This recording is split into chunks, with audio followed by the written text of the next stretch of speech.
Hello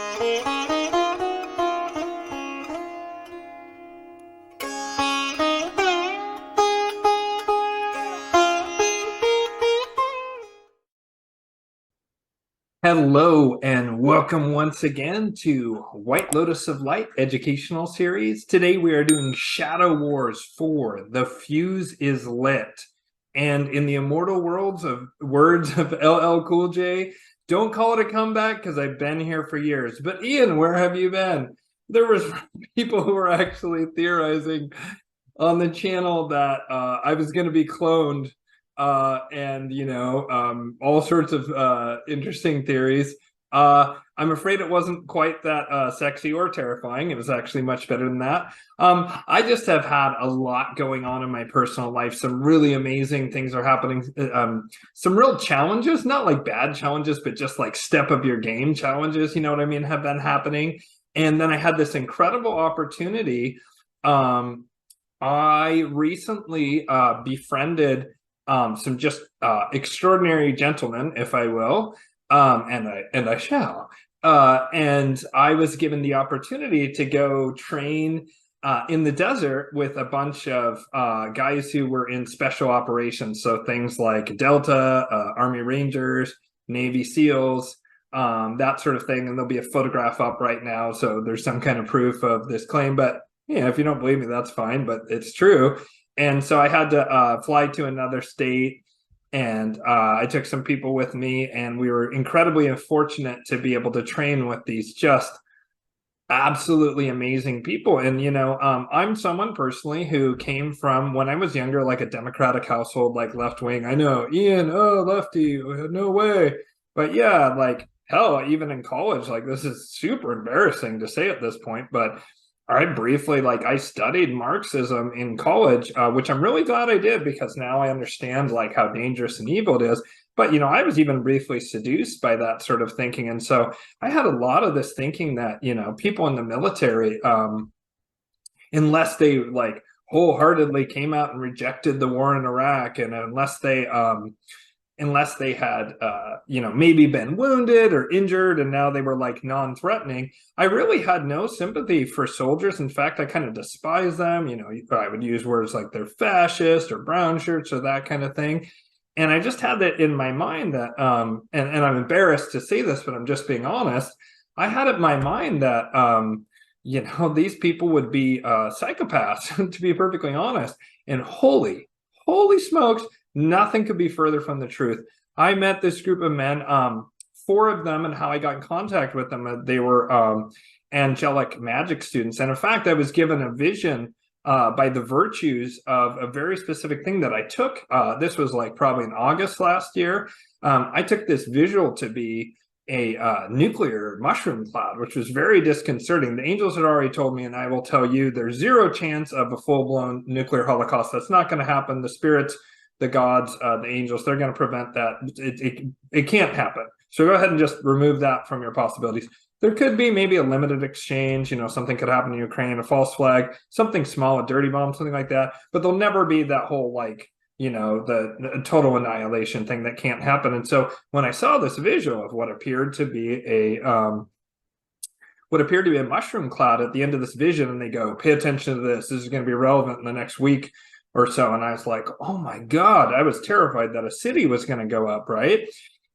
And instead, this gentleman, quick shout out to my homeboy Al, this guy starts texting me. And at the time, I was getting like lots of scammer texts, and don't worry, I'm going to get into the Shadow Wars thing here. This is just a little preamble here for people who are curious where I've been.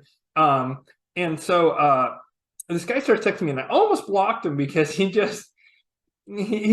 love this man. I love you, Al, if you're listening. But he he didn't like really represent himself well, and I almost blocked him thinking he was a scammer. And then he identified himself, which was what I was asking for. I was like, who are you? Quit just saying you watched my show and whatever. And so he identified himself, and he said he wanted to learn angelic magic. And then I have since taught him. And then he sent me a GIF, and there it was, the exact image I had seen. And I was like, what the beep? You know what I mean? Like, what is this? And I said, what is that? And it was an animated GIF. and it was the burning bush, right? Like that Moses saw. So you can see how that shape looks like a nuclear mushroom cloud. And so then I was locked in. I was like, this is important. And so that guy in turn connected me with these other 4 gentlemen who were in special operations, a couple of them, and then there's another guy who owns a sports line, and I'm just gonna one of them has said I can identify him, and I'll just his name is Josh, and he was sort of in a way I mean, he is the leader of men. He's one of the most incredible human beings I've ever met. True honor, and shout out to you, brother Josh, if you're listening to this, and I'm going to tell you to listen to this so you can hear this shout out. He's one of the finest men I've ever known already. And so I taught them this angelic magic class, and then I ended up getting invited to go down and train with these guys, basically to learn how to safely use firearms. And so I went down and trained with them, and it ended up being not just this weekend where we were training, but this just incredible experience of like just really bonding with a bunch of very masculine men who completely shattered my stereotypes about military men. You know, and I had already like softened on all that, especially the past few years.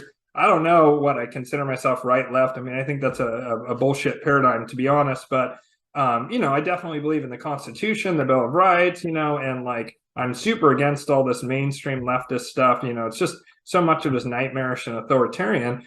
But these men just completely blew out my expectations of what military folks are like. And instead, I found these men to be incredibly honorable, incredibly like actually very loving, but from a very strong and masculine place. You know, my beard grew a beard. I had to shave it off. Like these guys are dripping testosterone. And really that whole thing of strong men make good times, which create weak men, which create bad times, which then create strong men, right? Boy, that's never been a more display for me in my life than being around these gentlemen. Just absolute badassery of like literally the highest order. I mean, some of these guys that are with are probably in the top 1,000 most deadly human beings on the planet. And so, yeah, I just really bonded with these guys. Like it was incredible. It was one of like a peak experience in my life. And so that's where I've been. And so, you know, these men, what I just want to say is these are warriors for the Most High. Now, there's 3 angelic spheres. There's the 3rd sphere, which is closest to us in vibration. So that's angels, archangels, and principalities, the messenger angels. And then the 2nd sphere, which is vibrating further away from us. But you know, it takes more. You have to raise your vibration and know certain things that, by the grace of the Most High, I've been given the keys to that. You can work with this 2nd sphere and the 3 choirs in that, and that's virtues, which are the angels of prophecy and healing, and they're going to come up a lot in this episode. And then there are the powers, and the powers are the angelic host that fights the demonic forces. Especially in the astral realm, but increasingly as we're moving out of Kali Yuga here in the earth realm. And these guys that are with, they are just like that. They are like the living embodiment of the powers, like here on earth. One of these guys is one of like, and I can't say which force he's in because I can't identify him. He's an active duty guy. So he radiates kindness. This man has absolutely accepted himself at the quantum foam level. And I think like it feels to me, as someone who's very tuned into energies and karmas and past life, I'm not sure, and I'm sure this guy's put bodies underground, you know. I don't think this man has karma from that. Like he's completely dissolved this karma, and he knows himself so well and has so fully accepted himself that he just radiates love. It's the weirdest thing because this guy also radiates badassery. And he's like a crack shot, all that kind of stuff. He's one of those the men that was there that's like on the top 1,000 deadliest men on earth. And it seems incongruent, but man, if you met him, you know, it's the warrior poet. It's that samurai warrior who's like totally silent and then, you know, and knocking arrows out of the air, sheaths his sword and everybody falls dead around him. And then he's like in his Zen state. That's this guy. And so these guys just blew my mind. It was amazing. It was a once in a lifetime experience. And I would do it again. Sorry, I've been gone, but don't call it a comeback. I've been here for years, and I'm getting in there LL Cool J style. So now I want to get into. I'm going to get into it. As I get into it, I do want to. I have a Patreon that helps support this channel. I have a family that I'm supporting, and so every little bit helps. And my patrons are amazing, and I'm going to have a link so you can do the YouTube version of Patreon. They take a bigger bite. They take 30% off the top, and then there's fees and stuff. But man, if you can support this channel just giving $5 a month, right? If you're getting that kind of value, like, would you pay $5 on Amazon to rent White Lotus of Light channel? I think you probably would. If you feel called, and no pressure if you don't, if you feel called, click that, or go to my Patreon link, even better, because among the other benefits you get, I want to say, first of all, my very first ever Patreon, Ryan Chandler, buddy, you started it. You were the first domino. Thank you, brother. Like, thank you for just supporting this channel and supporting me. It means the world to me. Thank you, Ryan Chandler. And he is at the Explorer of Reality level of Patreon. And because he is my very first ever Patreon, he is going to have access to some of the higher things. And then Joel Peal. So this gentleman is Icelandic. And so Joel, if I'm mispronouncing your name, my apologies, brother. He is at the highest level. He's at the golden nobility of truth. And so Joel is going to have the ability, as will Ryan. Actually, I'm going to grant him this. And same thing with the higher level patrons, like the second level, the second tier and beyond for Patreon or for here on YouTube. You can actually help. Are you like, Ian, when are you going to get out another Venetian Black Nobility? Hurry up. Okay, you want that? You want that kind of like executive producer level control? Join my Patreon. You get to vote on that. My patrons get to vote on, like, I'm going to say, hey, here's the things I have coming up. Which one would you like me to focus on next? And it won't be instantaneous like the next week, but it'll be pretty soon. Also, like, there is a lot going on in the world, and boy, we're about to dive in that deeply. I am running a White Lotus of Light Spring Equinox sale, 15% off of any and all of my services. That's natal charts. That's Navamsa charts for second half of life. That's spiritual guidance, which I'm having more and more people come to me that. That's learning angelic magic. If you feel that call to work with the celestial current of the Most High and just transform your life in miraculous ways. 15% off, and March 22nd, 2023, putting up the code right now. Just enter that code. Now, without further ado, let's get into it. So the Virtues gave me a prophecy last September, and they told me to share it with the world. And in it, they mentioned a bunch of things, but they said there would be an economic crash sometime between September or the election, or, and this one blew my mind at the time because it didn't make any sense, because historically, I don't think it's happened since the free banking era, wherein the second bank of the United States went down after Andrew Jackson, and maybe not even then. I don't think there's ever been an economic collapse that has happened in the springtime. And yet here we are, exactly as the Virtues prophesized, and that they gave me that prophecy to share with the world. And they said, when this starts happening, that's it. It's on like Donkey Kong. And here's the clip to prove it. Danger of when finally we're going to see the real chaos that shows that we're at the end of the Kali Yuga and where the Molochians fall, but a lot of probably damage will happen during that transition. A lot of lives will likely be lost. That the 2 points of maximum danger coming up are anytime from right now, mid to late September, or actually late September, to the end of October is extremely likely, basically up to the election. And then if for some reason we're able to, get through that period of time with things being relatively stable, it's extremely likely that next spring things are going to get very hairy. Well, yeah, Virtues knocking it out of the park showed me they showed me that Burning Bush, right, met Al, and Al connected me to Josh and the rest of my angelic magic students that I just trained with. And so, yeah, humbling and amazing, incredible to see it just in that exact window, March to June. Here it is, right?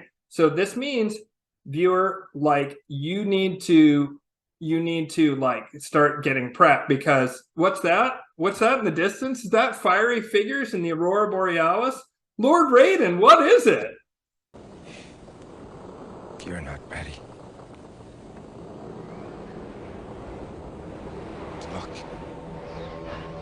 it has begun.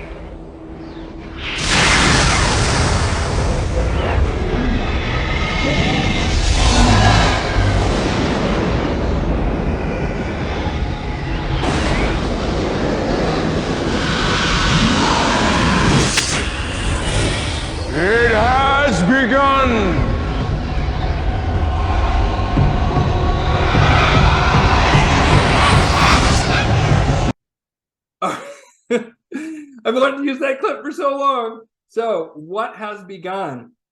The epic banking collapse, just like the virtues predicted. And so what's the response by the government? I know this is going to shock everyone, but it's stealth quantitative easing, aka money printing, and they're calling it, their newfangled term to hide it is called the Bank Term Funding Program. And currently it's a $2 trillion backstop, which includes, once again, just like in 2008, foreign banks are going to get bailed out on the American taxpayer dime. Just incredible. And so, I'm not entirely sure how that foreign backstop works. Like, that's deeply hidden in the details, but it's $2 trillion to back up things like Silicon Valley Bank, Silvergate, etc. The other element of a lot of these banks that are getting hit in the early stages are that they're the off-ramps for crypto, both to deposit crypto money into the crypto ecosystem, and also to off-ramp and get your money out of that system. And so, yeah, so what was their response? Your ATM is safe, your banks are safe, there's enough cash in the financial system, and there is an infinite amount of cash at the Federal Reserve, an infinite amount of cash at the Federal Reserve, an infinite amount of cash at the Federal Reserve. Don't you want somebody to love? Don't you need somebody to love? Wouldn't you love somebody to love? You better find somebody to love. Don't you want somebody to love? Don't you need Yeah, of course it's money printing. And so, as you can see, I'm jazzed up. I'm actually really happy. I'm well aware of the gravity of what's occurring, but the reason I'm happy and the reason I'm like being silly and having these funny clips, is first of all, I love that shit. It's just fun for me and hopefully fun for you, but also it's because I just want to take a quick second. I know I harp on this point a lot, but it's because it's so important.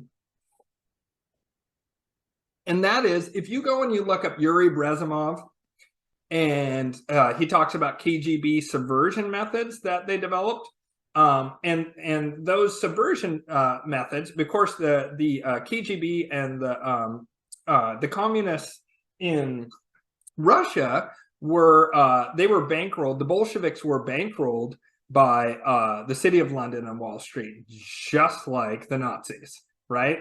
They had the two different forces. They had the Nazis, they had the communists, and they brought them together, and it devastated Europe, and it created the modern world, Bretton Woods, and changed the banking. And so, as usual, the Venetian black nobility controlling both sides, right? And then having a problem reaction, or thesis, antithesis, right? Fascism and communism, and then synthesis, smashing them together, boom, and you create NATO in the modern world and the modern banking system. So Yuri Bezmenov, and the reason I'm saying that is because I don't want people to think, oh, it's the Russians, or any of this limited view. No, we're beyond that. Viewers of the show, you're beyond that. And of course, you want to be aware, and I just realized I forgot to say something at the beginning, which is that new viewers, you really should watch Shadow Wars Episode 1 to understand the factions, which I'm about to get into. You might have been able to follow stuff up to now, but maybe not. So I'm gonna have a card up there for you to watch Episode 1. It's kind of a must watch. I've toyed with the idea of taking a slice of it and putting it at the beginning of all these videos, but that would just make them quite long. So just like, if you're like, what is he talking about? Go watch the first episode. Go watch Episode 1 of Shadow Wars, and it's going to explain it to you. So viewers who've watched it, who are coming back again, coming back to the well here, that the Molochians, the Venetian black nobility, they're pulling all the puppet strings, or almost all of them, right? Because the other faction is the Luciferians, and the third faction is the Most High, and then there's the deeply hidden fourth faction, which is a non-dual faction, which many people say actually controls all the good and evil in order to guide humanity in spiritual evolution. The seven immortal sages in Shangri-La, right? The sometimes called not the cheesy offshoots like you get the Illuminati in your DMs on Facebook saying that you've been selected to join the Illuminati. Well, there's a similar thing for joining the Great White Brotherhood. No, I'm talking about the real deal. I'm talking about like the Sarmung Brotherhood that Gurdjieff talks about, and all the whispers in esoteric circles for centuries of the Great White Brotherhood there in the Tibetan Plateau. That's I don't include them because they kind of include everything else. They include the main three factions, the Molochians, the Luciferians, and the Most High faction, which I resonate with. And those gentlemen I spoke about earlier resonate with. And so they, they are just, we're putting them off to the side. I might dedicate an episode to them in future. In fact, I'll just go ahead and commit to I will, but we don't need to worry about them right now because it doesn't have a lot of practical application for us right now, unless you're at a very high level, in which case, great. But Yuri Bezmenov and the KGB came up with a very important subversion method, or a number of different tools on subversion that they would use to attack the enemy. And the number one tool in the tool set, demoralization. Okay, Ian, demoralization, who cares? Stop blackpilling. Stop blackpilling yourself first and foremost, and stop blackpilling others. And if you don't want to know what blackpilling is, type in Asha Logos, reject the black pill, and watch his video. He does a much better job explaining it than I ever could. Watch that video if you don't know what blackpilling is. To sum up, blackpilling is when you get so deep in the conspiracy theory weeds that you're just convinced that there's no resisting the Great Reset. We're all going to die. The Satanists run everything.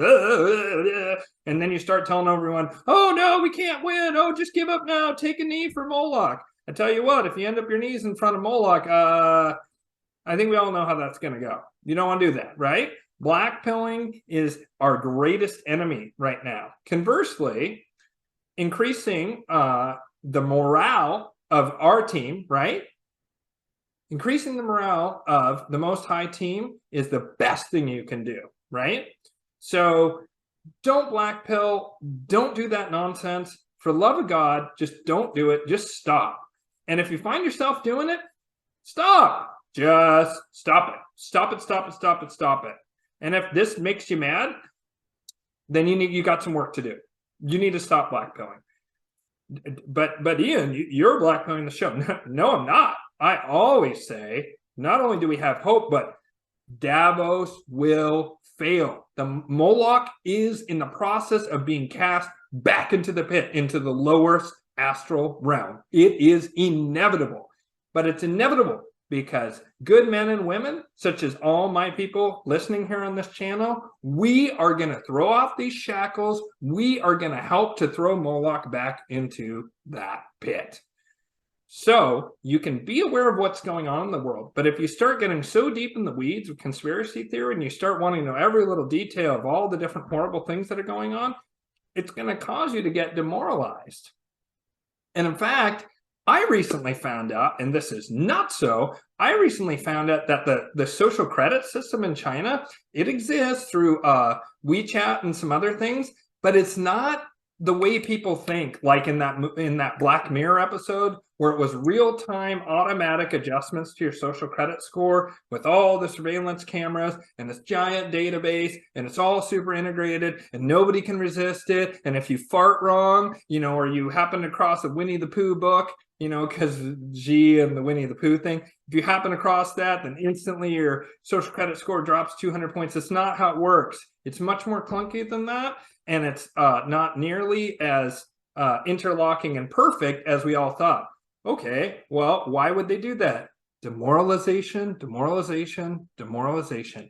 Because they want you to believe the hype. They want you to believe in the inevitability of their victory. That then captures your mind, and through your mind and the Hermetic principles, they use your mind as, I often use the metaphor, right, for revelation of the method, or for what I'm just describing here, where they try and capture your mind, to hackers who hack a bunch of computers, and they make slave computers or zombie computers, and then they use all those different computers they've affected in order to do DNS attacks, right?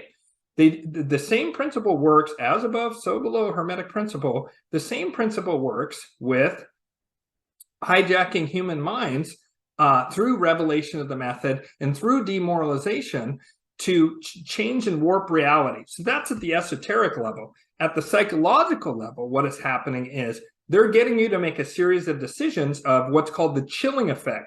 So you start acting as though there is this social credit system, even though it doesn't exist. Just think about that. Let that sink in for a minute and think about that. That means you stop talking about things. You get scared to talk about things. You're afraid to rock the boat. You're afraid to tell other people, you know, hey, we can win this. And so it has the desired effect without actually doing it. It's actually related to that concept of the panopticon, where you had that prison that was in the circle and you had a single guard tower with one-way mirrors where the guards could see you, but you couldn't see the guards, but you had that feeling of being surveilled all the time. It's the panopticon. If you don't know what the panopticon is, I'm not going to spend any more time going through it. Look it up. So what you want to do instead is white pill. Well, you might say, Ian, I can't feel that. I'm so depressed and overwhelmed by this information. It's so dark. Brothers and sisters, I understand. You know, I figured a lot of this stuff out, or was given it by the angels probably more accurately, back in 2001. I figured out black magicians were running the world in October of 2001, November of 2001. Just think about that for a minute. I've been saddled and burdened with this information for 22 years, and it led to right now, conspiracy theory. It's the hotness. It's sexy, right? Because it's partially because it's indisputable to all but the most egregious NPCs at this point that clearly there's a hell of a lot of conspiracies going on. Conspiracy theory is super sexy right now. You might be able to drop at a club. You might be able to be dancing with a girl and be like, oh, hey, have you heard about the Great Reset or whatever? And poosh, sploosh, right? Panty dropper. There's women that'll sleep with you. Have you tried saying that shit back in 2002?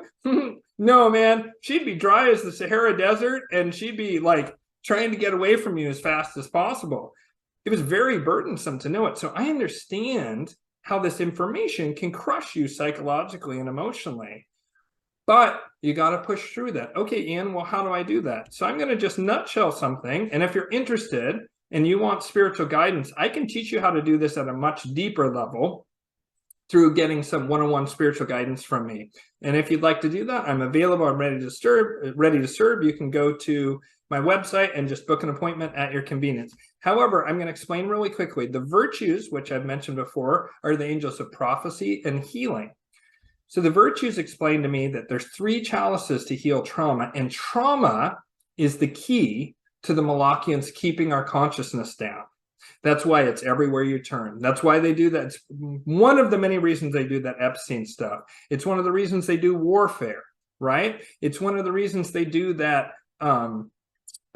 things like 9/11, right? Where it was all over the TVs, blah, blah, blah. Or the first really big demoralization, trauma-based mind control that happened in the United States was the assassination of John F. Kennedy. Was massive for that, right? And you can see how there's the consciousness of America, and then the JFK assassination happens and it goes, and it just completely changes after that. The same thing is going along in the 9/11.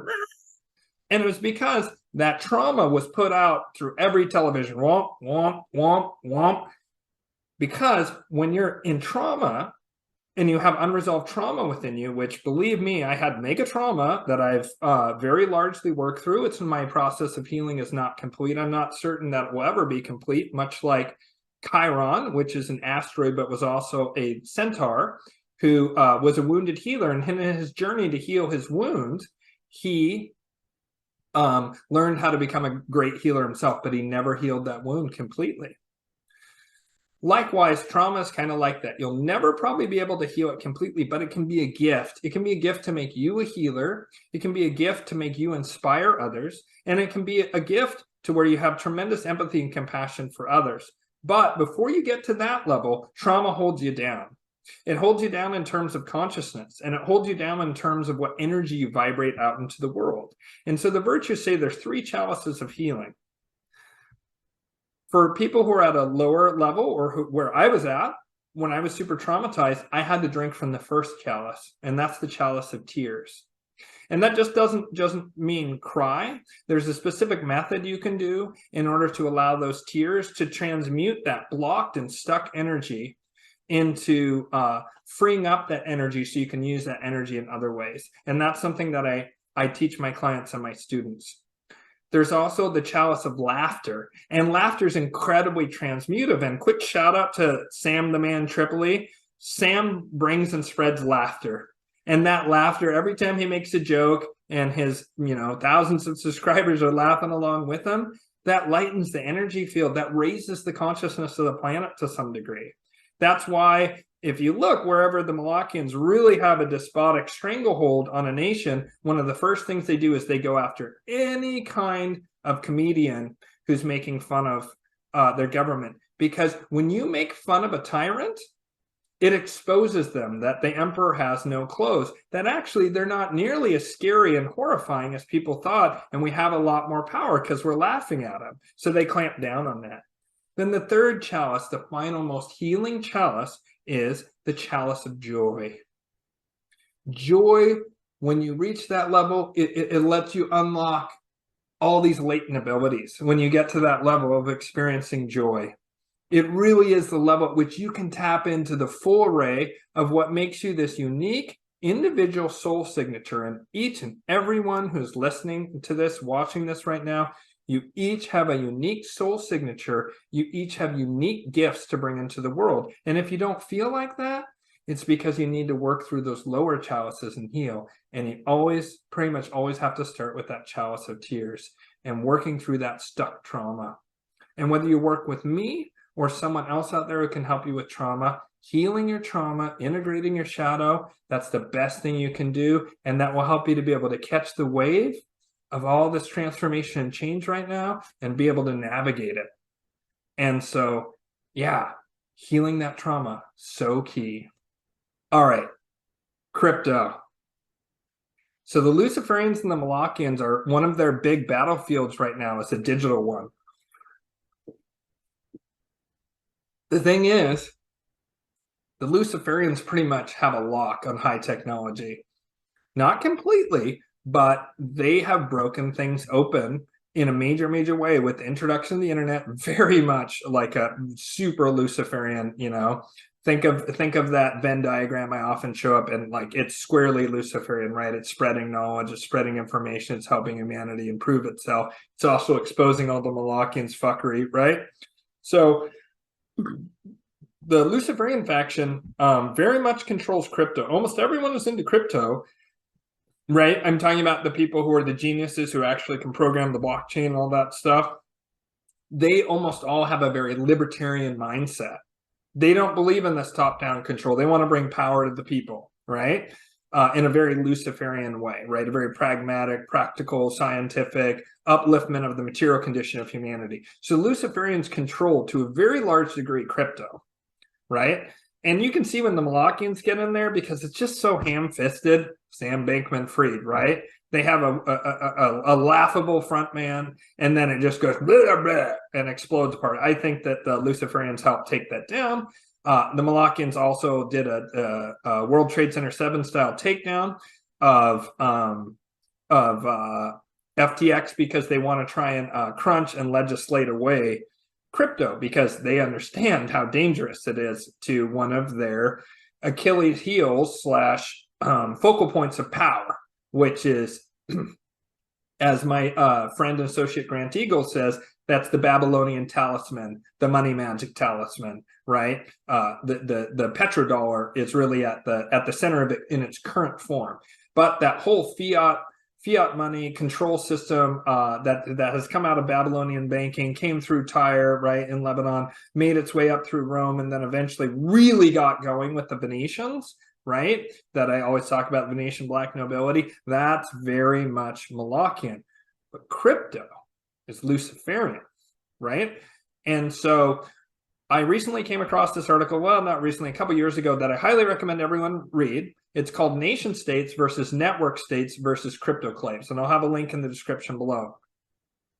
Basically, to sum up, they say that as we've been moving, and I would say as we're moving towards this Bronze Age, towards Dwarpa Yuga and out of Kali Yuga, in addition to there being like more senses of higher ethics, right? Things like the Constitution, Luciferian, right? The Enlightenment, Luciferian, Renaissance, like as those changes in the collective consciousness have risen, there's been greater and greater subtle abstractions that have allowed for things like, you know, big breakthroughs have been like double entry bookkeeping is like kind of the one that led to the nation state. Before that, it was the church. And so it sort of shows how there's a, you know, as above, so below, there's like these breakthroughs, right, which are very Luciferian in nature if you read into them or moving in that direction, that then allow for greater abstractions and greater, it sort of unlocks greater intelligence and potential, and it tends to also unlock huge strides forward in organization and in the material well-being of humans on the planet.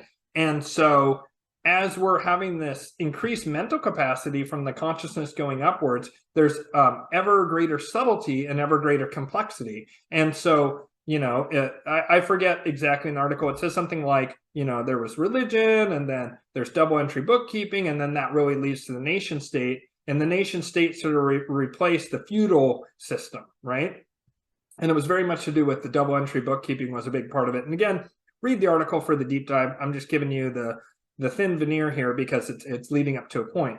So this person theorizes, and it sounds correct to me, that network states are going to replace nation states. And network states are things like Facebook or Twitter or WeChat or these various different things, to where there's almost a state, there's a level of organization that's based on a tremendous amount of abstractions and complexity that very much is the new way of organization. And that's going to replace nation states. Now, network states can be Molochian or Luciferian. And because of the technology involved, they're very likely to be Luciferian, right? But there's going to be people who don't trust it because of our experience during the Kali Yuga, and they're going to form these things called Crypto-Claves, where that'll be all encoded, encrypted stuff, and people kind of off to the side. And I'm not 100% on board with this theory. I think that this person's coming from a Kali Yuga mindset, and so I think their theory is not exactly right. But I love this idea of increasing abstraction, increasing complexity, and how that reorders society. And so that leads to something I really want to talk about. That recently, I'm also friends with someone, I can't give almost any descriptors. They're very high up. They're very high up in computer security. I'm just going to leave it at that. I don't want to reveal this person's identity at all. But this person is like a mega giga genius. Like, their intellect is like, wow, like boggles my mind. And they turned me on to something I wasn't aware of. Undergirding crypto are two competing philosophies called solar punk and lunar punk. Now, I am going to just let this short clip I'm going to use from this amazing channel called Rex News. They don't update a lot of videos, but they have this video that I'm going to play a short clip to. And so all credit to them for this following clip that's going to explain to you the difference between solar punk and lunar punk.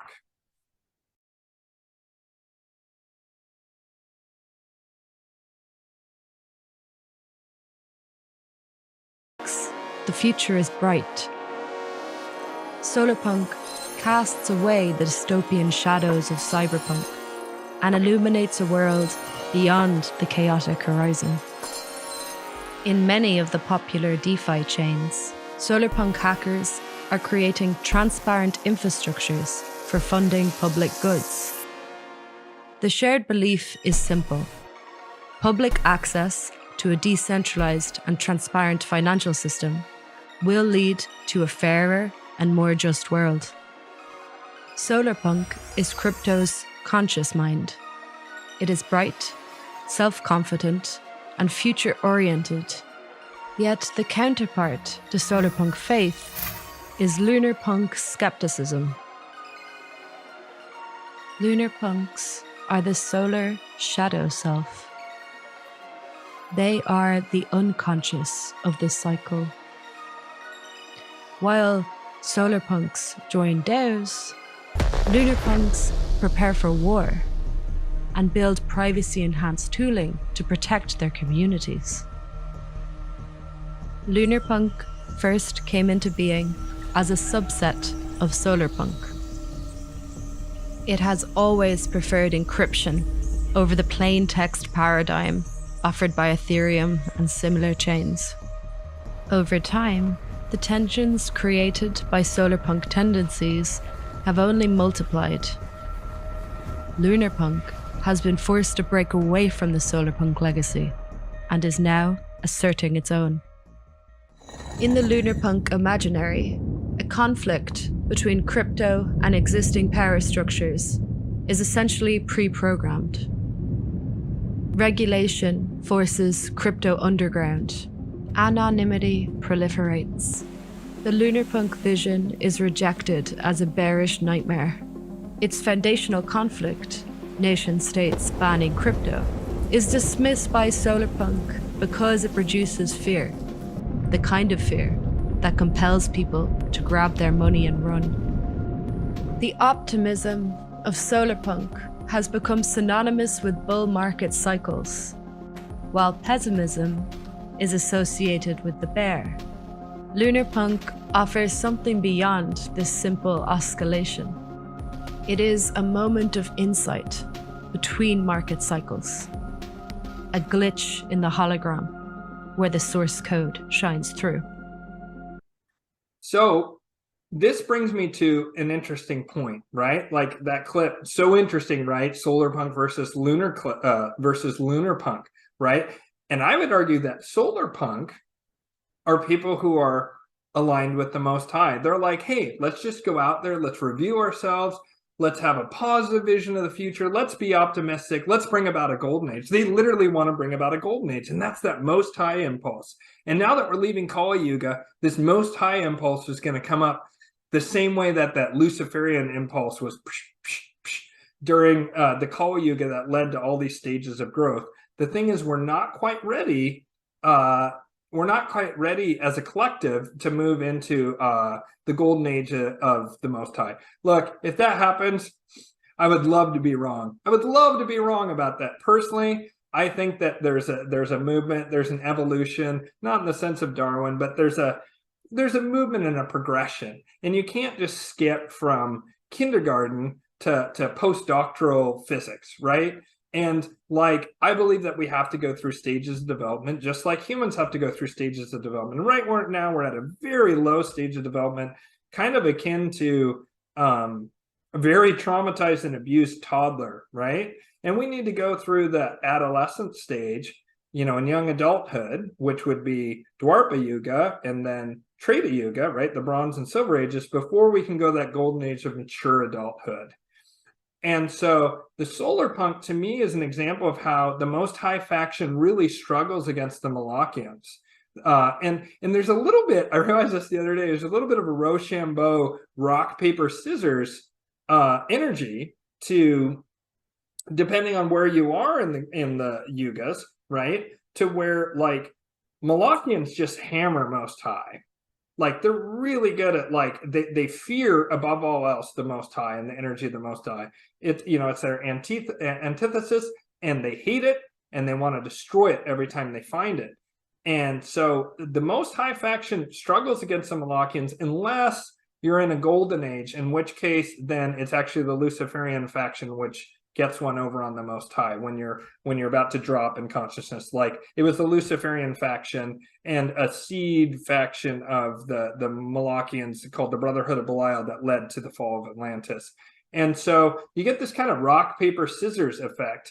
And so the thing is, the Most High struggles against the Molochians. The Luciferians are, if the Molochians are if the Molochians are the rock in this analogy and the Luciferians are the paper, right?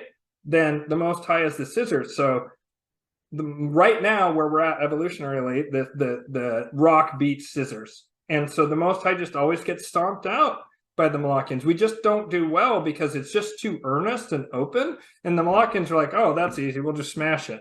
Luciferians are tricky. They're preparing for war. They don't believe that we can just move to this golden age, and they want to win and they want to defeat the Molochians. And so to me, lunar punk, as described in this, it's very Luciferian. And it shows how, you know, in that video, they show how the solar punk is just super vulnerable to the dominant paradigm. Now, that video creator isn't aware of or didn't describe, you know, this Molochian Luciferian Most High thing that I talk about, and I'm adding it. And so lunar punk is a Luciferian archetype, in my opinion, as it implies secrecy, covert action, and turning public opinion against the Molochians through clever manipulation. All right, so solar punk, lunar punk, right? Crypto, right? So as I've talked about before, and you may want to take the time to go back and watch episode 2 if you haven't already, where I talk about the secret space program and crypto. I talk about that quite a bit. And so there's this thing called ISO 222. And it's basically a regulatory, it's a voluntary regulatory framework for interoperability and certain standards of behavior for various cryptos. But basically, like, one of the key components is interoperability, meaning that this crypto system can speak with this crypto system fairly seamlessly. And you don't have to have, like, kind of, there's various different cryptos that try and get in between two different crypto systems to communicate. But this is saying it's built into the crypto itself, encoded into it, that they can communicate with each other, that they speak the same language, at least when they're talking to each other, which is really important for smoothness of transactions, especially if you're doing retail transactions or especially international payments. So interestingly enough, today, because this video is going to be going up on March 20th, the equinox, ISO 222 gets put into play, gets turned on to some degree. Now, you know, I recommend highly going to Crypto Lulu's channel and looking up gold-backed XRP for a deep dive on this, where he pulls up all the Bank of International Settlements documents, all the IMF documents, all these documents that talk about how ISO 222 coins are going to be at the center of this changeover to the digital banking system, sometimes called, and it's a vague approximation, be careful with this, but sometimes called the quantum financial system. There is legs to that, but it doesn't work quite the way people say. I don't think that the Nasara Gasara thing is true, although recently someone kind of made me think that maybe there's something kind of to that, but it would be, in my estimation, a Luciferian movement, and would be done and actually matches a vision that the Virtues gave me recently, where Lucifer was parading through the streets and throwing gold to everyone. So it could be that something like that happens. But more importantly, remember I mentioned a gentleman who's very high up in security, cybersecurity, and I can't go into any more detail on that, who's a super genius. He said, which had already been shown to me by the angels, that Ripple and a lot of these other crypto, right? Because remember, like, the Luciferians, like, they believe in liberty, and so of course they're not going to help the Molochian central bankers. And when I say Luciferians, again, it doesn't necessarily mean they worship Lucifer. It just means that that's where their consciousness level is at, right? So those guys are not going to help the central banks. And the central banks have been trying to copy crypto. They've been trying to copy crypto from the very beginning, and they suck. They suck because their in-house programmers don't really understand it, and the people who are really, really good at it are at that Luciferian vibration of consciousness. And so the clock's winding down. We're coming to the end of Kali Yuga. They're getting desperate. Their desire is to freeze consciousness exactly as it is. And financially, look up Jim Rickards and ICE 9. Jim Rickards and ICE 9. He described it a few years ago when Trump was still in office, but that is the Molochian plan to change the financial system and freeze it, right? And they want to freeze us at a certain level of consciousness. In fact, Moloch was shown to me one time in vivid and horrifying detail as simultaneously having an anvil of 0 degrees Celsius and like a plasma hot hammer that it slams down on. And so Moloch is simultaneously this plasma energy that just completely like melts anything that touches it, like ultra heat, like would be coming off a very large sun, and also has this quality of absolute zero and freezing. And so that freezing aspect is what they want to do now. They've already melted humanity with the hot hammer, but they don't want to let go of control, so they want to freeze things. So look up Jim Rickards and Ice 9. They want to implement CDBCs, but the thing is they haven't been able to crack the code of being able to have CDBCs, this programmable currency, and have it interoperable and sent across all these borders at super speed. Ripple, however, has solved that, and the mega genius David Schwartz solved that a long ass time ago. And that is a Trojan horse for this Luciferian energy. It seems like it's helping the Molochians, and the Molochians have no choice because they haven't been able to replicate the system themselves. But again, one of the ways that you can look for Molochians versus Luciferians is it's an intuitive level, it's an energy. Molochians always have that feeling of a monster stuffed into a suit, right? Think of Klaus Schwab, ja, und I will destroy you all, and you will eat the bugs. He just radiates evil. He just seems so horrible. His voice just carries this horrible black lightning energy. George Soros, like that guy looks like a monster even when he's in a suit, right? Augustin Carson's the head of the BIS, right? Jeff Bezos, even if sometimes they wear a sweater, Bill Gates, right? It's a monster stuffed into something trying to hide its nature. Now, Luciferians, they have a very genteel quality, a very sophisticated and cultured feeling, right? They often look really good in a suit. They look really slick. They're very persuasive. They're very mentally agile, right? If you look at the Molochians, they're very transparent and stupid, and they can't help but drop stuff, right? Like how many nuggets of stuff has like Bill Gates like blah blah blah out, and then it's like, whoa, he dropped something that he shouldn't have said, because they're dull, right? The Luciferians are crackling with intelligence. They're really quick and on their feet, and they have a very genteel and sophisticated feeling, but they also feel like a cobra that's ready to strike, right? Like a black mamba, right? They feel like they're just gonna and kill you, right? You can sense that they're dangerous.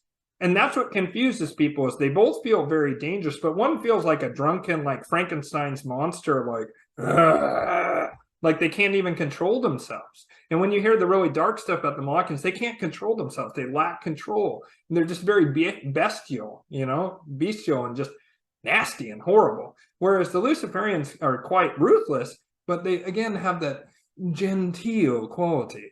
And so some examples of some Luciferians are Elon Musk, right? Donald Trump. They also can sometimes have a clown quality, because the Molochians can only access the chalice of tears, right? The angels always leave. It's just like everybody can access the angels, the choir that's closest to us. But if you get deep and dark enough, you can't even access archangels. You have to be very dark before that. Why? Because the Most High always allows for people to reform, always allows for redemption. So the Molochians do have access to that chalice of tears, but most of them are totally shut down, and they can't even experience that, because again, their vibration is basically at its core and most simple self-hatred. The Luciferians at its core is narcissism, and the Most High at its core is self-love, of a kind of love thy brother as thyself, like Yeshua said, where you just recognize that all is one, all is God, and you have love for, and you automatically want to take care of your brother. You want to take care of your sister, and you never want to harm someone, right? Whereas the Molochians hate themselves so much that they do terrible things to other people, right? So they have access to that chalice of tears, but very often these Luciferians, they have access to that chalice of laughter. They're often super funny. Like, think how many savage things Donald Trump has said. Think, right? He's funny. Like, maybe you hate him, but man, if you don't think that guy's funny, like, you need to start drinking from that chalice of tears, because he's hella funny. Same thing with Elon Musk, right? Definitely Luciferian. Should not be seen as like, oh, he's so wonderful and he loves us. But he is Luciferian. And he's very consistent in that. Like, if you look at his stuff, he's very consistent. And like, I'm going to have a whole show on Elon Musk because he's a very complicated figure, but he's one of the real points of the spear. He's like the technological point of the spear for the Luciferians, the same way Bill Gates is the technological point of the spear for the Molochians. So he's very funny, right? Elon Musk, very funny. Easy access to that chalice of laughter, right? And I'm not talking about sadistic laughter, right? Sadistic laughter, that's the one kind of laughter the Molochians can do, but it's like a self-hatred, hating others, has that kind of energy. So another Luciferian, Brad Garlinghouse, CEO of XRP. He very much just is so genteel. He's so quick on his feet. He's just super intelligent, super ready, super sophisticated, playing 5D chess, all that stuff. So Ripple will be at the center of this new banking system because of this interoperability thing. And as you can see from this image, look at that. Look at that. As above, so below. Coronavirus, right? When Luc Montagnier, way back in either late March or early April of 2020, when Corona first came out, it was very deadly. Like tons of people died in Italy and tons of people died in New York, and not just because of ventilators. It was just straight up killing old people. Why? Because it was fresh out of CRISPR. Luc Montagnier said this. Those spikes, the furin cleavage site spikes, they were an artifact that was put onto a normal coronavirus and inserted in there using a CRISPR machine. And Luc Montagnier said, this is very deadly this way, but because it's artificially created, those spikes are going to drop off over time, and then it will just be highly contagious, right? But it won't be so deadly. Likewise, look at this image. Those spikes of the central bank CDBCs, they're going to roll out, but they're going to crumble away because we're going to have XRP, we're going to have XLM, we're going to have the like Crypto-Claves super hidden stuff, Pirate Chain, so, Monero, some of those super anonymity coins. We're going to have other ways of transacting with one another, but especially Ripple and XLM, those are going to, when they flip the switch, which is going to be, it seems, January 1st, 2025, because the Molochians are desperate to get that lockdown before then, right? That ICE 9 freeze, because they know that come March 21st of 2025, the smart ones among them, they know that natural law is against them. So they're trying to freeze things before natural law can take over and they'll fail. And so again, that hermetic principle, as above, so below. These spikes of the CDBCs are going to fall off and then just Ripple will be left. A very widespread, vastly moving everywhere, right? It's that same kind of thing. So it also looks like that these various assets, such as Ripple and XOM and Algorand, and there's a couple other ones that are ISO 222 compliant, they are going to end up being backed in assets. And almost certainly XRP is going to be backed in gold, because you should watch that Crypto Lulu video where he talks about XRP backed in gold. And I'm sure I'm going to get haters in the comments below. Go nuts. I don't care. I'm convinced this is right. And it fits with what the angel said to look out for crypto that was backed in gold and silver. Boom, here it is. So they're going to back XRP in gold. And so why does that matter? Well, because gold and gold revaluation is absolutely critical to the current mess that the bankers find themselves in because of all this insane debt that they've done. And so again, good friend of mine, awesome guy from Parallel Systems channel. I'm just going to go ahead and have a couple of short clips where he explains why this gold revaluation thing matters. And there's even a Dutch central banker who he lets the cat out of the bag. So go ahead and check that out. Amazing clips. And if you haven't already, go to Parallel Systems, check out his content. It's top shelf. I did an interview with him that he's going to be dropping soon. You should check that out as well. But yeah, here's the clip.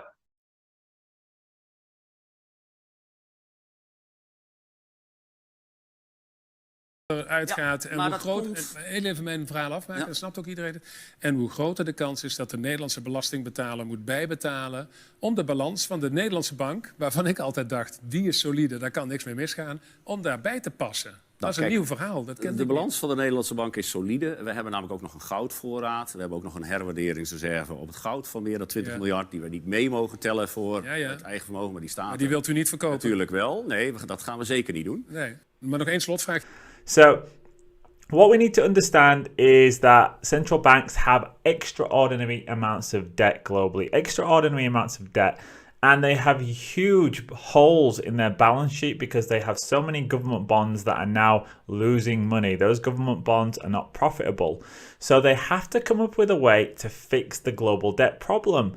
Now, there is the global debt bust that we always talk about, but central banks are trying to come up with ways to try and fix their balance sheets. And one possible solution is that they use the unrealized gains on their gold to write off the sovereign bonds which are now losing money. Okay, so central banks who have gold can revalue that gold and use that to write off the losses from all of the government bonds, all of that dog shit that they've got on the balance sheet. And then essentially it's like an accounting trick and everything will be okay on the balance sheet. However, what does that do to gold? Well, of course, that will mean that gold has a brand new flaw. The price of gold or the value of gold in paper currencies will have to go up 5, 10, 15, 20, maybe even 50-fold. All right. So gold then is truly at the center, which is interesting because gold is the metal of the Most High, whereas silver is more the metal of Luciferian. And you'll notice silver is very much, gold doesn't really change, it's immutable, whereas silver is very flexible, very changeable, just like Lucifer. And almost all modern, like mega incredible electronics, some huge amount of it uses silver, right? Very Luciferian. Gold's just very stable and steady state. And that's you know, gold is more associated with the Most High. Nonetheless, in order to make this system work, gold has to be at the center because it's the money of God. And so that's why it's kept in, you know, almost every religious system on earth says gold and silver and copper are the money of God, and everything else is not. And the reason for that is, among other things, is that people who are into, for example, the voodoo tradition, and they work with these spirits called Loa, many of the spells require that you give silver coinage. Well, why? Well, the universe is electric in nature. It's electromagnetic in nature. Einsteinian physics, and I'm going to do a whole episode on this about how the universe is actually electromagnetic in nature, and that gravity is related to electromagnetism, or what's called electrogravitics. And electrogravitics is at the center of UFOs and the way that they move and the way that they warp reality.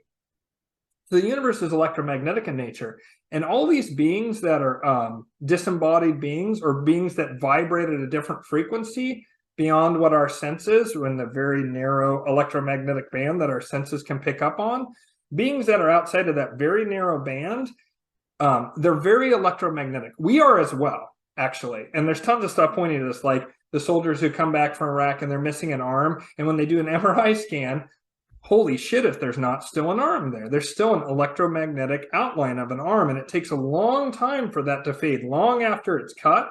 Same thing with plants, right? And the heart is actually the biggest electromagnetic field. Interestingly enough, it extends out to 6 feet.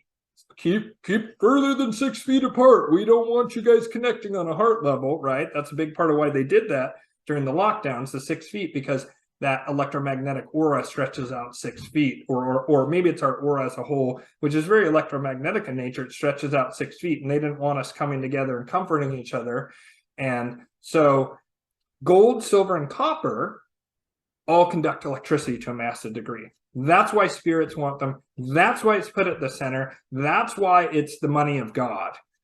Gold, silver, and copper. And so all of those are going to be valuable and useful for barter and trade, but gold will be at the center, and XRP will be on a layer above gold. It's an abstraction, and the Luciferians would prefer that. And it just works because they're, as those clips from Parallel Systems showed, we have to have a gold revaluation in order to balance out the assets and liabilities of the banks, which means gold is going to moonshot like beyond imagination. So will XRP. So, and again, I'm not a financial advisor. I've already put up a warning on here that I'm not a financial advisor. This is just some random dude on the internet talking about his observations and voices in his head, the angels, right? So I'm not a financial advisor, and I take no responsibility for any decisions you make. That said, I'm pretty sure gold and XRP are going to absolutely skyrocket for what's worth. Same thing with XLM silver, copper. There's other assets that are going to skyrocket. So boom, there it is, folks. That is the episode. We are in, the dominoes have started tumbling. This new system is on deck. And from here on out, things are going to get very, very interesting, very fluid. And there's going to be massive, rapid change that's going to be occurring. And so the most important thing is to do that inner work. If you do that inner work, you're going to be able to navigate anything that happens. I don't care how smart you are. I don't care how informed you are. Nobody is going to be able to plan every single contingency. Now, as I often say, luck favors the prepared, God favors the prepared. So getting prepared if you can is excellent. But I don't want people who maybe are more of modest means, like freaking out, oh no, I don't have enough money to move to the country. I don't have enough money to get all this stuff. If you work on yourself, you're going to automatically be attracted to your tribe. And they'll be able to help you. And you'll also be able to navigate the difficult situations that are going to come in these next 3 very intense years. It started now, folks. If you haven't already and you have the means, get food for your family. Get food for yourself and your family. Oh my God. Go back and watch that Yuga's video that I linked a short clip from. I'll have it in the description below. Get yourself all the stuff you need to navigate this. So before we wrap up here, little teaser for the next episode of Shadow Wars, which it's the working title currently is The Luciferians, and I'm going to emphasize quite a bit on Trump and Musk. So, you don't have to believe me if you don't want to, but I'm just going to tell you what happened for me. I channeled the virtues on Friday because the virtues are very much related to the planet Venus. They're female. There's these 3 healing female angels and angels of prophecy. And so I channeled the virtues on Friday, and they came through me and they showed a bunch of stuff that I have to keep to myself. I was not authorized to share, but there was one thing that was particularly fascinating that I am going to share. I did share that little bit about Lucifer throwing gold out earlier. But I had this vision of Trump riding an anaconda through a swamp. Now, mind you, I had just heard about that Trump was about to be arrested, which by the time this video comes out, he may very well have been arrested. But Trump was riding this giant anaconda through a swamp, and that anaconda then came to this island in the middle of the swamp, and there was Biden and Pelosi looking all smug, and that anaconda, which I think, well, it symbolizes a lot of things, but I think it symbolizes a lot the American people. That anaconda just swallowed Trump and Pelosi, Biden and Pelosi whole. And then the snake turned and looked at me, and Trump looked at me, and he said, "It will turn. It always does." And then I heard the voice of the angel say, "The worm will turn."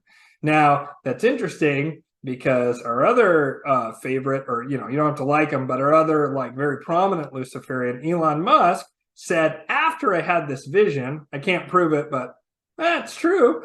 After this vision, Elon Musk said, they arrest Trump and put him in handcuffs, he's going to win a landslide. So it's pretty crazy to have that vision for me, just my experience. And I can show you, there's that prediction up above about the angels saying that there'd be a crash in March, to June area, the spring to late, spring to late spring, right? That where this crash would happen. And so, I'm just telling you my experience, but yeah, it was pretty crazy to have that. And then, I can't go into it, but Musk was also in that vision quite heavily, or that prophecy the virtues gave me. But, and I might be able to share that come the next episode. We'll see. I'll talk to the angels, see what they say. But to have Trump, this Luciferian politician, and Musk, this Luciferian technologist guy, come together, and Musk saying, "Oh, this is going to lead to a Trump win." Now that is the worm turning. And with that, I bid you a good day. Thank you so much for tuning in. If you got this far, if you haven't already liked and subscribed, please especially hit that like button. Leave a comment below. That actually really helps the algorithm. Even if you don't like the show, hey, Ian, you don't know what you're talking about, blah, blah, stay out of economics. So, yeah, see you next time. And thank you so much for tuning in, and much love and many blessings to you, even to my fans who talk trash. Thank you for talking trash. Thank you for watching the channel. And if you feel so inclined, join my Patreon. Come get a reading from me. Now's a great time. With all this chaos that's going through, come get a reading from me. Take advantage of that 15% off. It's not going to last. It's going to shut off in, I think, 2 days from when this video drops. So, take advantage of it now. I do those about 3 or 4 times a year where I give sales. And so take advantage of that. If you want spiritual guidance, if you want to work with the chalices I described, if you want to learn angelic magic, or if you just like the channel, you think this stuff's fun, join my Patreon, join the YouTube patronage thing. I'm not sure what it's called exactly, but there's a link. It says join up in the upper right-hand side of the channel. Click on that, subscribe. Every little bit that you can do to help me and my family is greatly appreciated, and may those blessings return to you tenfold. Thank you so much. Have a wonderful day and many blessings to you. All right, bye-bye.